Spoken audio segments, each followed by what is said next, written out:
നമസ്കാരം, പുതിയ വീഡിയോയിലേക്ക് എല്ലാവർക്കും സ്വാഗതം. ഇന്ന് നമ്മൾ പറയാൻ പോണത് ഒരു ഭാര്യയും ഭർത്താവിൻ്റെയും കഥയാണ്. കാരണം എന്താ വെച്ചിട്ടുണ്ടെങ്കിൽ ഇതിപ്പോൾ നമ്മളൊക്കെ കേരളത്തിൽ ഒരുപാട് സ്ത്രീകൾക്ക് ഭർത്താക്കന്മാർ പരിപാടി ചെയ്യുന്നത് ഇഷ്ടമല്ല. കാരണം എന്താണെന്ന് വെച്ചിട്ടുണ്ടെങ്കിൽ അവർ ഉദ്ദേശിച്ച രീതിയിൽ ഭർത്താക്കന്മാർ പരിപാടി ഉയരാത്തത് കൊണ്ടാണ്. കാരണം ചിലവർക്ക് എന്താണെന്ന് വെച്ചിട്ടുണ്ടെങ്കിൽ ഭർത്താക്കന്മാരുടെ കാര്യം പെട്ടെന്ന് കഴിയും, സ്ത്രീകൾക്ക് കാര്യം തുടങ്ങിയിട്ടുണ്ടാവില്ല, അപ്പോഴേക്കും അവൻ അവസാനിപ്പിച്ച് പോരും. അതുകൊണ്ട് ചിലവർക്ക് ഭർത്താവായിട്ട് ബന്ധപ്പെടാൻ വലിയ താല്പര്യം കാണിക്കാറില്ല. ചിലവരുണ്ട് എന്താണെന്ന് വെച്ചിട്ടുണ്ടെങ്കിൽ ഭർത്താക്കന്മാർ വളരെ ക്രൂരമായി, ശരിക്കും പറഞ്ഞ ബന്ധപ്പെടൽ ഒരു ആസ്വാദനമാണ്, ആ ആസ്വാദന രീതിയിൽ ചെയ്യാത്തത് കൊണ്ട് ഭാര്യമാർക്ക് ഇഷ്ടമല്ല. അവർ ചെയ്യുന്നത് ഇന്നത് ചെയ്യണമെന്ന് ഭാര്യ ചിന്തിക്കുന്നതിന് മുമ്പ് തന്നെ നമ്മൾ ചെയ്തു കൊടുക്കണം. അതായിരിക്കണം ഭർത്താക്കന്മാരുടെ കടമ. അത് ചെയ്യാത്തത് കൊണ്ട് പല ഭാര്യമാർക്കും ഈ ഭർത്താക്കന്മാരുടെ കാര്യത്തിൽ വളരെ വിഷമങ്ങളും ദുഃഖങ്ങളും ഒരുപാട് പരാതികളൊക്കെ ഈ ബന്ധപ്പെടുന്ന കാര്യത്തിലുണ്ട്. അവർക്ക് വേണമെങ്കിൽ ഒരു നേരത്തെ ഭക്ഷണം ഇല്ലാണ്ട് വേണമെങ്കിൽ അവരിയ്ക്കാം. പക്ഷേ ഭർത്താവ് നല്ല രീതിയിൽ ബന്ധപ്പെട്ടില്ല, കളിച്ചില്ലെങ്കിൽ അവർക്ക് ഭയങ്കര മാനസികമായിട്ട് ഒരുപാട് ടെൻഷനും പ്രശ്നങ്ങളൊക്കെയാണ്. പിന്നെ ചിലൊരു കൂട്ടം ആണുങ്ങളുണ്ട് എന്ന് വെച്ചാൽ വൃത്തി ഉണ്ടാവില്ല, കുളിക്കില്ല, പല്ലേക്കില്ല, പിന്നെ വെറുതെ പറഞ്ഞു കഴിഞ്ഞാൽ ഈ സാധനം പോലെ അവർ കഴുകില്ല, എന്നിട്ട് അതിൻ്റെ മുമ്പിലേക്ക് കൊണ്ടുവരും, അതിൻ്റെ പറയുമ്പോൾ അതിലിടാൻ പറയും. അപ്പോൾ അങ്ങനെ പറയുമ്പോൾ പെണ്ണുങ്ങൾക്കത് ഇഷ്ടമല്ല. അവർക്കൊക്കെ എപ്പോഴും ഹൈജീനിക് ആയിരിക്കണം. അവരും ചില നേരത്തെ അവരും വൃത്തിയില്ലാണ്ടിരിക്കും, അത് വേറെ കാര്യം. അപ്പോൾ അങ്ങനെയൊക്കെ ഇരിക്കുന്ന അങ്ങനെയുള്ള ഒരുപാട് ബന്ധങ്ങൾ ഒലഞ്ഞു പോകുന്നുണ്ട്, ഒരുപാട് ബന്ധങ്ങൾ ഡൈവേഴ്സ് ആവുന്നുണ്ട്, ഇങ്ങനെയുള്ള കാരണങ്ങൾ കൊണ്ട്. ഇപ്പം അങ്ങനെയുള്ള ഒരു കാരണമാണ് നമ്മൾ ഈ പറയാൻ പോണ കഥാനായകനും കഥാനായികയായ നമ്മുടെ ഭാര്യ ഭർത്താക്കന്മാരുടെ ഇടയിൽ ഉണ്ടാവുന്നത്. ഇയാളെന്ന് വെച്ചിട്ടുണ്ടെങ്കിൽ നന്നായി കുടിക്കും, ആൾക്ക് നല്ല ജോലിയുണ്ട്. അപ്പോൾ ഇയാളെന്ന് വെച്ചിട്ടുണ്ടെങ്കിൽ കുടിച്ച് വന്നു കഴിഞ്ഞാൽ വളരെ മൃഗീയമായിട്ടാണ് ബന്ധപ്പെടുക. എന്ന് വെച്ചിട്ടുണ്ടെങ്കിൽ ഈ ഭാര്യയ്ക്ക് എന്തൊക്കെയാണ് ഇഷ്ടം, ഭാര്യ എങ്ങനെയൊക്കെയാണ് ആഗ്രഹിക്കുന്നത്, ആ രീതിയിലല്ല അയാളെ ബന്ധപ്പെടൽ. ഇയാൾക്കാന്ന് വെച്ചിട്ടുണ്ടെങ്കിൽ കരിമ്പന്താട്ടിൽ ആന കയറിയ പോലെ ഒരു ഒറ്റ കയറ്റാണ്, അതുപോലെ തന്നെ ഒറ്റ ഇറക്കാണ്. അത് കഴിഞ്ഞ് കഴിഞ്ഞാൽ തിരിഞ്ഞ് കിടന്ന് കൂർക്കം വലിച്ച് കിടന്നുറങ്ങും. ഇത് ഭാര്യയ്ക്ക് ഒരിക്കലും ഇഷ്ടമല്ല, അംഗീകരിക്കാൻ കഴിയുന്നില്ല. ഇവൾക്കാന്ന് വെച്ചിട്ടുണ്ടെങ്കിലോ ഈ പരിപാടിയുടെ ഹോർമോൺ ഒരുപാട് കൂടുതലായ കാരണം എപ്പോഴും പരിപാടി ചെയ്യണം, പല ആൾക്കാരായിട്ട് പരിപാടി ചെയ്യണം എന്നുള്ളൊക്കെ ചിന്തപ്പാടാണ്. ഇവൾക്കാഞ്ഞിന് ഒരു ഭർത്താവിൽ മാത്രം ഒതുങ്ങി നിൽക്കാൻ പറ്റാത്ത ഒരു സ്വഭാവമാണ് ഇവളുടെ. അപ്പോൾ ഇതും കൂടി ആകുമ്പോൾ പിന്നെ ഈ ഭർത്താവിനെ ഇവളെ എങ്ങനെ അംഗീകരിക്കുക? അവളുടെ വീട്ടുകാരെ പേടിച്ച് ഇവൻ്റെ സ്വഭാവത്തിന് പേടിച്ചൊക്കെ അങ്ങനെ ഒതുങ്ങി എങ്ങനെയാണ്ട് കഴിച്ചു കൂട്ടണമെന്ന് മാത്രമേ ഉള്ളൂ. അങ്ങനെ ഇരിക്കുന്ന സമയത്താണ് ഇവൾ ഒരു കൂട്ടുകാരിനെ കാണും. ഇവളൊരു കൂട്ടുകാരി, ഇവൾ ക്ലാസ്മേറ്റാണ്. അപ്പോൾ ചോദിച്ചു, നിൻ്റെ ജീവിതമൊക്കെ എങ്ങനെയുണ്ട് എന്ന് ചോദിച്ചു. അപ്പോൾ രണ്ട് കൂട്ടുകാരികളും കൂടി കഴിഞ്ഞാൽ പിന്നെ ഒരുപാട് കാര്യങ്ങൾ അവർക്ക് സംസാരിക്കാനുണ്ടാവില്ല.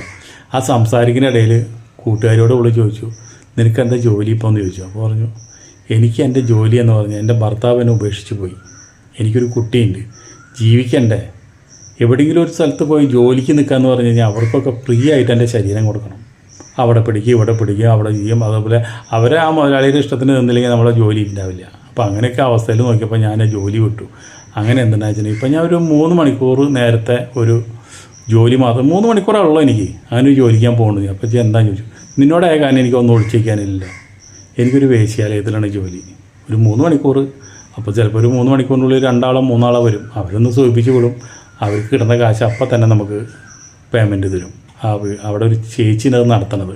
അപ്പോൾ അതുകൊണ്ട് നമ്മുടെ പേയ്മെൻറ്റ് അപ്പം തന്നെ കിട്ടും. അത് മേടിച്ച് നമുക്ക് നമ്മുടെ കാര്യം അന്വേഷിച്ചിങ്ങോട്ട് പോരുക വേണ്ടോ, വേറെ ഒരു പ്രശ്നമില്ല, നല്ല സുഖമുള്ള ജോലിന്. പിന്നെ അതുമല്ല, ഇപ്പം എനിക്ക് ഭർത്താവില്ലല്ലോ, അതോടുകൂടി തന്നെ ഒരു ആണിൻ്റെ സുഖം വേറെ 10 പൈസ നമുക്ക് ഒരാളെ അന്വേഷിച്ച് നടക്കണ്ട, നമുക്ക് കാശ് ഇങ്ങോട്ട് കിട്ടണം. ഞാൻ ഈ ജോലിയിൽ വളരെ ഹാപ്പിയാണെന്ന് പറഞ്ഞു, വളരെ സന്തോഷമാണ്, എൻ്റെ എല്ലാ ബുദ്ധിമുട്ടുകളും തീർന്നു എന്ന് പറഞ്ഞു. അപ്പോൾ ഇവൾക്കത് കേട്ടപ്പോൾ ഭയങ്കര.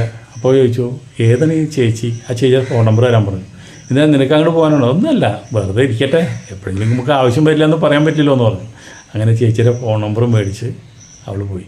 അവൾ രാത്രി മുഴുവൻ കിടന്ന് ആലോചിക്കുക, എൻ്റെ കൂട്ടുകാരൊരു ഭാഗ്യം നോക്കി, ഓരോ ദിവസം നേരം എടുക്കുമ്പോഴും പുതിയ 2-3 പേര് അവളായിട്ട് ബന്ധപ്പെടുന്നു. അപ്പോൾ അതിന് 3 പേര് ബന്ധപ്പെടുമ്പോൾ 3 പേരും 3 വ്യത്യസ്ത രീതിയിൽ ബന്ധപ്പെടുക, അതിൻ്റെ ഒരു അനുഭവം വേറെ ആയിരിക്കും. ഇവിടെ ഈ ഭർത്താവിൻ്റെ പോലെയുള്ള ആൾക്കാരെല്ലാവരൊക്കെ കാശും കിട്ടണം. നമുക്ക് എന്താ ചേച്ചീനെ പോയി കണ്ട് ആ ജോലിയിൽ നമുക്കും കൂടി കയറിയാൽ എന്താണെന്ന് ഇവൾക്കൊരു ആലോചന. ഇവളൊരു ദിവസം ചേച്ചീനെ വിളിച്ചപ്പോൾ ചേച്ചി പറഞ്ഞു, അതിനിപ്പോൾ എന്താ, മോളിങ്ങോട്ട് വാ, മോളെ ഫോട്ടോ ഒന്ന് വാട്സപ്പിലിട്ടോ, എനിക്കൊന്ന് കാണാനാണ്. അപ്പോൾ പറഞ്ഞു, ഫോട്ടോ ഒന്നും ഞാൻ ഇടണില്ല, ഞാൻ നേരിട്ട് വരാമെന്ന് പറഞ്ഞു. അന്ന് നേരിട്ട് വാ, ഞാൻ ലൊക്കേഷൻ അയക്കാമെന്ന് പറഞ്ഞ് ലൊക്കേഷൻ അയച്ചു കൊടുത്തു. ഇവിടെ അങ്ങനെ നോക്കിയപ്പോൾ വലിയൊരു വീടാണ്, വലിയ വില്ല പോലത്തെ വലിയൊരു വീടാണ്. ആ വീടിൻ്റെ ഗേറ്റിൻ്റെ അവിടെ ചെന്നവർക്ക് കൊടുക്കുക അങ്ങനെ കയറാൻ തോന്നുന്നില്ല. ഇവൾക്ക് എന്തോ ഒരു വിഷമം. ഇവൾ എന്ന് വെച്ചിട്ടുണ്ടെങ്കിൽ ഇവൾ തിരിഞ്ഞു പോരുക ചെയ്യുന്നത്, വേണ്ടാന്ന് വെച്ചിട്ട്. കയറാനായിട്ടുള്ള ബുദ്ധിമുട്ട് കൊണ്ട് ഇവൾ അവിടെ നിന്ന് തിരിഞ്ഞു പോന്നു. അങ്ങനെ വീണ്ടും രാത്രിയിൽ കിടന്നിട്ട് വീണ്ടും ആലോചിക്കുക, നമ്മളന്ന് കയറാൻ നല്ലത്. 2 മണിക്കൂർ നേരത്തെ പണിയല്ലേ ഉള്ളൂ, ആ പണിയിലുള്ളിൽ 2-3 ആളെ പരിചയപ്പെടുകയും ചെയ്യാം, പരിപാടി ചെയ്യുകയും ചെയ്യാം, നമുക്ക് സുഖമായിട്ട് വരികയും ചെയ്യാം എന്നുള്ള വീണ്ടും ഇവിടെ മനസ്സിലിങ്ങനെ പൊന്തി വന്നു തുടങ്ങി. നമുക്ക് പോവാം, നാളെ പോകണം എന്നുള്ള വിചാരമായി. അങ്ങനെ ഇവൾ പിറ്റേ ദിവസം അതുപോലെ തന്നെ ആ വീട്ടിലേക്ക് ചെല്ലണം. അപ്പോൾ അവിടെ നല്ലൊരു ചേച്ചി ഇവളെ കണ്ടപ്പോൾ ഒരുപാട് ഇഷ്ടപ്പെട്ടു. ഇത് പറഞ്ഞു, ജോലിയും കാര്യങ്ങളൊക്കെ നിനക്ക് അറിയില്ലെന്ന് ചോദിച്ചു. അപ്പോൾ പറഞ്ഞു, ഞാൻ ഈ ഫീൽഡിൽ ആദ്യമാണ്, എനിക്കൊന്നും അറിയില്ല. അപ്പോൾ നിനക്ക് ആൾക്കാരൊക്കെ എങ്ങനെ സുഖിപ്പിക്കാമെന്ന് അറിയില്ലേ? ഇല്ല. അപ്പോൾ നീ ഒരു കാര്യം ചെയ്യ്, ഇന്നൊരു ദിവസം നീ ഇവിടെ വരുന്ന ആൾക്കാരെങ്ങനെയുള്ള ആൾക്കാരാണ് നീ കണ്ടു പഠിക്കുന്നത് തന്നെയല്ല, അവരായിട്ട് ബന്ധപ്പെടുന്നത് ഞാൻ നിനക്ക് കാണിച്ചു തരാം.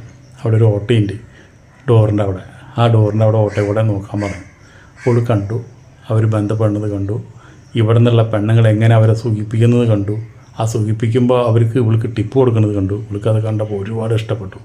അപ്പോൾ ഇവൾ പറഞ്ഞു, നാളെ തൊട്ട് എനിക്ക് കസ്റ്റമേഴ്സിനെ തന്നോളാം എന്ന് പറഞ്ഞിട്ട് അവൾ അന്ന് പോയി. അപ്പോൾ ഇത് ഭർത്താവെന്ന് അറിയില്ല, ഭർത്താവ് വൈകുന്നേരം വരുമ്പോഴേക്കും അവൾ വീട്ടിലുണ്ട്. അപ്പോൾ പിന്നെ സംശയത്തിൻ്റെ പ്രശ്നമല്ലല്ലോ. ഇവളെന്ന് വെച്ചിട്ടുണ്ടെങ്കിൽ കാശിനല്ല അവൾ മുൻതൂക്കം. ഇവളെന്ന് വെച്ചിട്ടുണ്ടെങ്കിൽ ലൈംഗിക സുഖം പല ആണുങ്ങളായിട്ട് ബന്ധപ്പെടാൻ കഴിയും. അതാണ് ഇവളുടെ ഈ വേശ്യാലയത്തിലേക്ക് വരാനുള്ള കാരണം. എന്ന് വെച്ചിട്ടുണ്ടെങ്കിൽ പുറത്തുള്ള ആണുങ്ങളായിട്ട് ബന്ധപ്പെട്ട ഒരുപാട് കെട്ടുപാടുകളാണ്, ബുദ്ധിമുട്ടുകളാണ്. അവൻ ചിലപ്പോൾ പ്രേമിക്കാൻ തുടങ്ങും, അവൻ ചിലപ്പോൾ അവന് ഏത് നേരം വരാൻ തോന്നും. പക്ഷേ ഇവനവൾക്കാന്ന് വെച്ചിട്ടുണ്ടെങ്കിൽ ഒരാളായിട്ട് ബന്ധപ്പെട്ട് കഴിഞ്ഞാൽ പിന്നെ അയാളായിട്ട് ബന്ധപ്പെടാൻ അവൾക്ക് താല്പര്യമില്ല.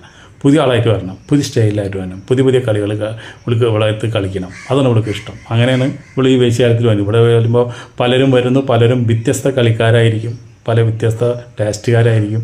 ഇവൾക്കാഞ്ചനെ അതൊക്കെ അനുഭവിക്കുകയും ചെയ്യാം. അതൊക്കെ ഇനി അതിൻ്റെ കാശൊക്കെ ഇവൾ രണ്ടാം സ്ഥാനം കൊടുത്തുള്ളൂ. കാശിന് ആവശ്യമൊന്നും ഇവൾക്ക് വലിയ ആവശ്യമൊന്നുമില്ല. എന്നിരുന്നാലും ഇന്നല്ലെങ്കിൽ നാളെ ഭർത്താവ് ഇത് അറിയും. അപ്പോൾ ഭർത്താവ് പുറത്താക്കുമ്പോൾ കുറച്ച് കാശ് കയ്യിലുണ്ടാവുന്നത് നല്ലതാണെന്ന് ഇവൾക്ക് അറിയുകയും ചെയ്യാം. കാശും ഒരു ഘടകം തന്നെയാണ് ഇതിൽ. സുഖം ഒന്നാമത്, രണ്ടാമത് കാശും. അങ്ങനെ പിറ്റേ ദിവസം തൊട്ട് ഇവളെടുത്തേക്ക് ആളെ വിടാൻ വെച്ചു. പിറ്റേ ദിവസം വരുന്നത് വെച്ചിട്ടുണ്ടെങ്കിൽ ഒരു കാണാനൊന്നും ഭംഗിയില്ല, ഇവൾക്ക് ഇഷ്ടപ്പെടാത്ത ഒരാളേന് ഇവളുടെ റൂമിലേക്ക് വിട്ടത്. അപ്പോൾ ഇവൾ പറഞ്ഞു, അയാളോട് ഇരുത്തിട്ട് ഇയാൾ പോയി ചേച്ചിയോട് പറഞ്ഞു, ചേച്ചി എനിക്ക് ആളങ്ങോട്ട് ഇഷ്ടപ്പെടുന്നില്ല. പറഞ്ഞു, മോളെ നമുക്കിവിടെ ഇഷ്ടപ്പെട്ടവർ മാത്രം വരാൻ വെച്ചിട്ടുണ്ടെങ്കിൽ എളുപ്പമല്ല, നമ്മൾ കല്യാണം കഴിക്കാനല്ലല്ലോ ഇവിടെ ആളെ കൊണ്ടുവരുന്നത്. നീ അവിടെ ചെല്ല്, അയാളതിൻ്റെ ഇടംപോലെ കാര്യങ്ങളൊക്കെ ചെയ്യില്ല. അവൾക്ക് ഇത്രയും ആൾക്കാരെ ഫോട്ടോ കാണിച്ചു കൊടുപ്പോൾ നിന്നെയാണ് ഇഷ്ടപ്പെട്ടത്, അതുകൊണ്ട് നീ ചെല്ലെന്ന് പറഞ്ഞു. ചെന്നിട്ട് അവൾ പഠിച്ച് നിൽക്കുക. പക്ഷേ അയാളാന്ന് വെച്ചിട്ടുണ്ടെങ്കിൽ കമ്പിയായിട്ട് നിൽക്കുന്ന ആൾ, അയാൾ ബലമായി പിടിച്ച് ബലാസംഗം ചെയ്യുക. പക്ഷേ കുറച്ച് കഴിഞ്ഞപ്പോൾ അവളും കൂടി അതിൽ ആസ്വദിച്ചു ചെയ്തു. അത് കഴിഞ്ഞ് അയാളുടെ സ്റ്റൈല് വേറെ, അയാൾ വന്നു പോയി. അത് കഴിഞ്ഞിട്ട് പിന്നെ പിറ്റേ ദിവസം അന്നത്തെ വർക്ക് കഴിഞ്ഞ് അവൾ കാശും പഠിച്ച് പോന്നു.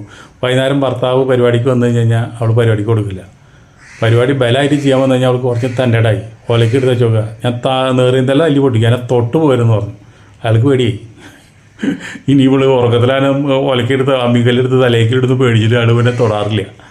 അങ്ങനെ തന്നെ ഇവള് പിറ്റേ ദിവസം ചെന്നപ്പോൾ ഇതുപോലെ തന്നെ ഒരു ചിമ്പളം ചക്കൻ വന്നു. അങ്ങനെ സെലക്ട് ചെയ്തപ്പോൾ അവരപ്പോൾ ഉള്ളതിൽ വെച്ചിട്ട് ഏറ്റവും സുന്ദരി ഇവളെ വിളിച്ചുകൊണ്ട് റൂമിൽ ചെന്നിട്ട് കളിക്കാൻ നോക്കിയിട്ട് പിന്നെ ഇഷ്ടപ്പെട്ടില്ല. എന്ന് വെച്ചിട്ടുണ്ടെങ്കിൽ ഇവളെ കളി ഇഷ്ടപ്പെട്ടില്ല. അവൻ പറഞ്ഞു, അയാൾ വേഗം വന്ന് ചേച്ചിയോട് പറഞ്ഞു, ചേച്ചി എനിക്ക് അവളെ ഇഷ്ടപ്പെട്ടില്ല, വേറെ ആൾ തന്നെന്ന് പറഞ്ഞു. അങ്ങനെ ചേച്ചി വേറെ ആൾ കൊടുത്തു. അപ്പോൾ ചേച്ചി ഇവളോട് ചോദിച്ചു, അപ്പം നിനക്ക് ഞാൻ കളികളൊക്കെ കാണിച്ചു തന്നല്ലേ, നിനക്കെന്താ അവനെ സൂചിപ്പിക്കാൻ പറ്റിയില്ലേ, സന്തോഷിപ്പിക്കാൻ പറ്റിയില്ല ചോദിച്ചു. ഒന്നും പറ്റിയില്ല ചേച്ചി എന്ന് പറഞ്ഞു. ശരി, ഇപ്പം നമ്മളൊരാളെ വിട്ടിട്ടുണ്ടല്ലോ, അവനും അവളും കൂടി കളിക്കുന്നത് എന്താണെന്ന് നീ ചെന്ന് നോക്ക്, അവൻ എന്താണ് ഇഷ്ടം എന്നുള്ളത് നിനക്ക് മനസ്സിലാക്കാം എന്ന് പറഞ്ഞു.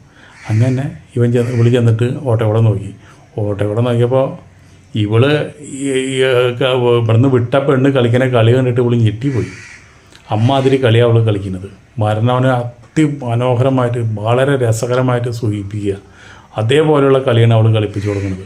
ഇത് കണ്ടപ്പോൾ അവൾക്ക് മനസ്സിലായി, ഇവിടെയൊക്കെ ഇങ്ങനെയൊക്കെ കളികളുണ്ടല്ലേ, ഇങ്ങനെയൊക്കെ ചെയ്യാമല്ലേ, ഇതൊന്നും വൃത്തികേടല്ല അല്ലേ എന്ന് അവൾക്ക് മനസ്സിലായി. പിന്നെ അവിടെ നിന്ന് കണ്ട് അവളുടെ ഈ കളികളൊക്കെ കണ്ടിട്ട് ഇവളുടെ സ്റ്റൈലാണ്ട് മാറ്റി പിടിച്ചവിടെ വരുന്നവർക്കെല്ലാം ഇവളെ മതി എന്നുള്ള സ്ഥിതിയിലേക്ക് വന്നു. ഇവൾക്ക് 2 മണിക്കൂർ കഴിഞ്ഞിട്ട് ഇവള് ചിലപ്പോൾ 3 മണിക്കൂർ നിൽക്ക് എന്ന് പറയും. ഇവള് പറഞ്ഞു, 2 മണിക്കൂർ എന്ന് പറഞ്ഞാൽ 2 മണിക്കൂർ. അത് കഴിഞ്ഞിട്ട് അവിടെ ഒരു കലപ്പൻ വരാറുണ്ട്. ആ കലപ്പനാച്ചനെ ഇവിടെ പരിപാടി ചെയ്തപ്പോൾ ഭയങ്കര ഇഷ്ടപ്പെട്ടു. കലപ്പൻ പറഞ്ഞു, എനിക്ക് നിന്നെ കല്യാണം കഴിക്കണം. അപ്പോൾ പറഞ്ഞു, നിന്നെ കല്യാണം കഴിച്ച് ഒരാളെ മാത്രം ബന്ധപ്പെട്ടുകൊണ്ട് ജീവിക്കാൻ എനിക്ക് കഴിയില്ല. എൻ്റെ ജീവിതം എന്ന് പറഞ്ഞാൽ ഞാൻ പല പല ആൾക്കാരായിട്ട് ബന്ധപ്പെടാൻ വേണ്ടി മാത്രമാണ് ഞാൻ ഈ വേശ്യാലയത്തിൽ വന്ന് വേശ്യയായിട്ട് ജീവിക്കുന്നത്. എന്നിട്ട് നിന്നെ കല്യാണം കഴിച്ച് എനിക്ക് ജീവിക്കാനായിട്ട് പറ്റില്ല എന്ന് പറഞ്ഞു. അപ്പോൾ ഇവൻ എന്താണെന്ന് വെച്ചിട്ടുണ്ടെങ്കിൽ ഇവളുടെ കംപ്ലീറ്റ് ഹിസ്റ്ററി ഇവൻ തിരഞ്ഞെടുത്തിട്ട് ഇവളുടെ ഭർത്താവിനോട് പോയി പറഞ്ഞു, നിങ്ങളുടെ ഭാര്യ ഇതുപോലെ ഒരു വേശ്യാലയത്തിൽ 2 മണിക്കൂർ നേരം അവിടെ വേശ്യയായിട്ട് പോകുന്നുണ്ട്. നിങ്ങൾ അവിടേക്ക് ചെന്നാൽ നിങ്ങളുടെ ഭാര്യേനെ തന്നെ നിങ്ങൾക്ക് വില പറഞ്ഞ് മേടിക്കാമെന്ന് പറയുന്നു. ഇവനുള്ള ദേഷ്യം കൊണ്ട് അങ്ങനെ ഒരു ദിവസം അതുപോലെ തന്നെ ഭർത്താവ് വരിക. അവിടെ ഭർത്താവ് വന്ന് നോക്കുമ്പോൾ ഇവിടെ സെലക്ട് ചെയ്യാനായിട്ട് പെണ്ണുങ്ങളെ നേരത്തെ നിർത്തി അവിടെ ഇവിടെ കണ്ടോളും ഭർത്താവ്. അപ്പം തന്നെ ഭർത്താവ് പിടിച്ച് അടിക്കാൻ തൊട്ട് ഭർത്താവിനെ ഇവിടെ പറഞ്ഞു, തൊട്ട് പോകരുത്, ഞാനും നിങ്ങൾ തമ്മിൽ യാതൊരു ബന്ധമില്ല, ഇന്ന് തന്നെ നമ്മൾ തമ്മിൽ ഡൈവേഴ്സ് നടക്കണം, നിങ്ങൾ എനിക്കിഷ്ടമല്ല എന്ന് പറഞ്ഞു. അങ്ങനെ ആ ബന്ധം അതോടുകൂടിയിട്ട് മുറിഞ്ഞു പോയി. അവളാന്ന് വെച്ചിട്ടുണ്ടെങ്കിൽ ഇപ്പോൾ ഈ വേശ്യാലയത്തിൽ നിന്ന് വേറെ വേശ്യാലയത്തിലേക്ക് പോയി, അങ്ങനെ വേറെ വേശ്യാലയത്തിലേക്ക് പോയി. അങ്ങനെ അവളിപ്പോൾ ഫേമസ് എന്ന് വെച്ചിട്ടുണ്ടെങ്കിൽ കളിയിലെ രാജാവാണ് അവളിപ്പോഴും അതേ ജോലി തന്നെ ചെയ്തുകൊണ്ടിരിക്കുന്നത്. അതിൽ നിന്ന് പിന്മാറാൻ അവൾ തയ്യാറല്ല.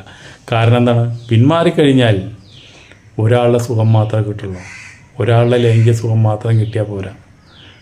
ഈ കളികളിൽ എന്ന് പറഞ്ഞു കഴിഞ്ഞാൽ എത്ര ഫേസ് ഉണ്ടെന്ന് പറഞ്ഞാലും, എത്ര വിദഗ്ധരുണ്ടെന്ന് പറഞ്ഞു കഴിഞ്ഞാലും, എന്തെല്ലാം രീതിയിലുണ്ടെന്ന് പറഞ്ഞാലും, അതൊക്കെ പല പല പല പല പല പല ടൈപ്പുകളിലും കുറേ പഠിക്കാനുണ്ട്, കുറേ അനുഭവിക്കാനുണ്ട്. അതെല്ലാം അനുഭവിക്കാൻ വേണ്ടി അവളുടെ ജീവിതം ഇനിയും ബാക്കി വെച്ചിരിക്കുന്നത്. അപ്പോൾ അതുകൊണ്ട് കഥ എല്ലാവർക്കും ഇഷ്ടപ്പെട്ടെന്ന് വിചാരിച്ചുകൊണ്ട് അടുത്ത വീഡിയോയിൽ നമുക്ക് വീണ്ടും കാണാം. അതുവരെ നിങ്ങൾക്ക് എല്ലാവർക്കും നന്ദി, നമസ്കാരം.